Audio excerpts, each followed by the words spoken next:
Hi friends, ఈరోజు tiffin అయితే ఉప్మాని అయితే చేస్తున్నా.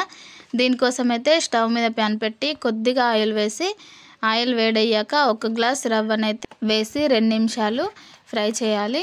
రవ్వ బాగా వేగిన తర్వాత దీన్నైతే ఒక ప్లేట్లోకి అయితే తీసుకోవాలి.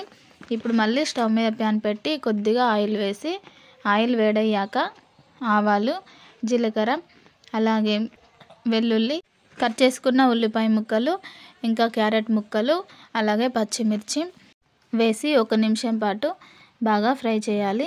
ఇప్పుడు ఇవి ఫ్రై అయిన తర్వాత పల్లీలు, కరివేపాకు, అలాగే కొద్దిగా పెసరపప్పు, రుచికి సరిపడా ఉప్పు వేసి ఒకసారి బాగా కలిపి ఒక 5 నిమిషాల పాటు ఫ్రై చేయాలి.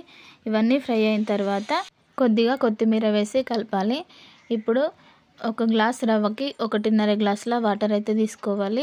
వాటర్ ఇలా మరుగుతున్నప్పుడు మనం వేయించి పెట్టుకున్న రవ్వనైతే దీనిలో వేసి కలపాలి.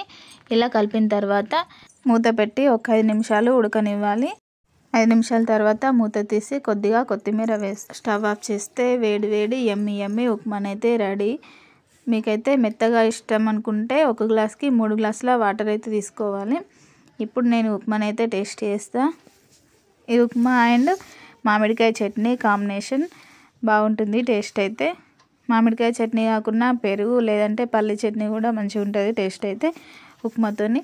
ఓకే ఫ్రెండ్స్, టేస్ట్ అయితే మంచిగా ఉంది. నచ్చితే లైక్ చేయండి, సబ్స్క్రైబ్ చేయండి, ఛానల్ని సపోర్ట్ చేయండి. బాయ్.